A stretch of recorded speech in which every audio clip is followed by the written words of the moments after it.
I'm Dr. NP Singh. I'm working as senior consultant at Healing Hospital, Chandigarh. आज हम geriatric care के बारे में बात करेंगे। जेरियाट्रिक एज ग्रुप क्या होती है? As more than 65 years of as.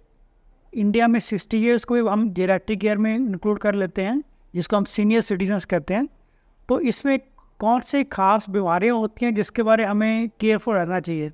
Senior citizens को अवेयरनेस के लिए थोड़ा टॉक में देना चाहता हूँ।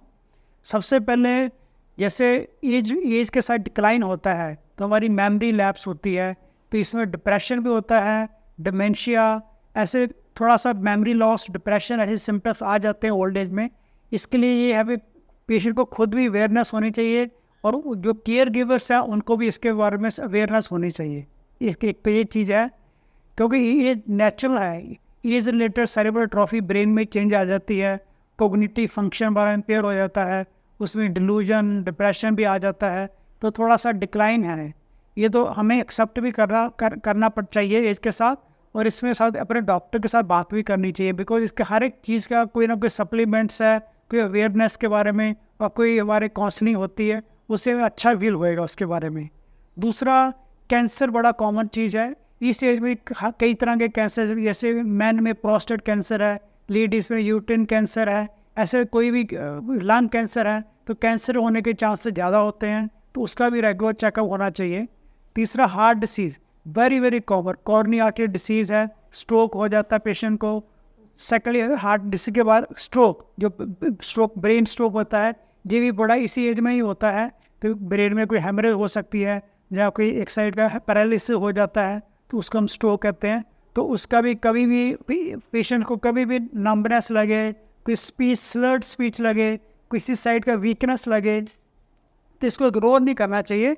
They should always concern the doctor immediately, because एक गोल्डन आवर कहते हैं स्ट्रोक में भी। पहले 4 घंटे में अगर आप तीन घंटे में पहुंच जाते हैं हॉस्पिटल, तो एक इंजेक्शन होता है, उसको हम लगाने से स्ट्रोक का सिम्टम्स कम हो जाते हैं और कई बार रिकवरी भी हो जाती है। इसके अलावा प्रोस्टेट कैंसर, प्रोस्टेट बढ़ जाता है मैन में, तो उसका पेशेंट को फ्रिक्वेंट यूरिनेशन ऐसे सिम्टम्स आते हैं, उसके लिए भी जांच का अल्ट्रासाउंड एब्डोमेन होता है, यूरोलॉजिस्ट होता है, डॉक्टर उसको देखो, उसको मिलना चाहिए। और कई बार इनको यूरिनरी इनकॉन्टिनेंस, ये भी बड़ी कॉमन चीज़ है ओल्ड एज में। यूरिन अपने आप ही थोड़ा खांसी करने पे जब वैसे भी आ जाता है, तो इसका भी मेडिसिन होते हैं, ये भी हम ट्रीटमेंट हो जाता है। और इसके अलावा हार्ट, ब्रेन, सारा मैंने बता दिया। निमोनिया बड़ा कॉमन चीज़ है। निमोनिया लंग्स में अगर खांसी हो, एस्पिरेशन हो जाता है, निमोनिया के सिम्टम्स हो जाते हैं, तो उसका भी चेस्ट एक्सरे और अपने फिजिशियन को रेगुलर मॉनिटरिंग करनी चाहिए। और एक लास्ट चीज़ है आर्थराइटिस। वो इस एज में आर्थराइटिस भी बड़ा कॉमन हो जाता है, तो उसका भी ट्रीटमेंट लेना चाहिए। जैसे नीज आर्थराइटिस बड़ा कॉमन है आजकल, नी रिप्लेसमेंट हो रहे हैं, तो अपने नीज के एक्सरे कराइए, डॉक्टर को जाइए। और एक फ्रिक्वेंट फॉल्स, ये बड़ी कॉमन चीज़ है कि क्योंकि ये हमारे रिफ्लेक्सेस स्लो हो जाते हैं ओल्ड एज में। पेशेंट रात में उठता है तो सब ये वॉशरूम जाता है, कई बार चक्कर आ जाते हैं, वर्टाइगो कहते हैं उससे फॉल भी हो जाती है। और वैसे भी रिफ्लेक्सेस स्लो होने से एक वॉशरूम में पेशेंट गिर जाता है, तो बड़ी कॉमन चीज़ है। उसमें हिप का फ्रैक्चर बड़ा कॉमन है, थाई का फ्रैक्चर हो जाता है।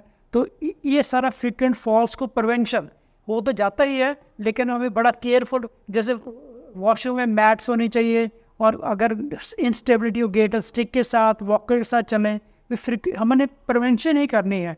तो इसका प्रिवेंशन सही हम फ्रिक्वेंट, क्योंकि एक बार गिर गए फिर तो काफ़ी देर उसका ट्रीटमेंट लंबा चलता है, बेड रिडन हो जाता है पेशेंट। तो फ्रिक्वेंट फॉल्स का प्रिवेंशन, उससे बचें, गिरने में रहें। जैसे रात को उठते वॉशरूम के लिए उठना है, तो एकदम नहीं बेड से वॉशरूम एकदम चले जाए, पहले एज ऑफ द बेड बैठे थोड़ी देर, थोड़ा वेट करें, तब ग्रेजुअली उठ के जाएं धीरे, क्योंकि सडनली उठने से कई बार बीपी फॉल हो जाता है, उससे चक्कर आ जाते हैं, और फ्रिक्वेंट फॉल हो सकती है, उससे चक्कर आ सकते हैं। तो ये सारी बातें थी इस जेरियाट्रिक एज ग्रुप में।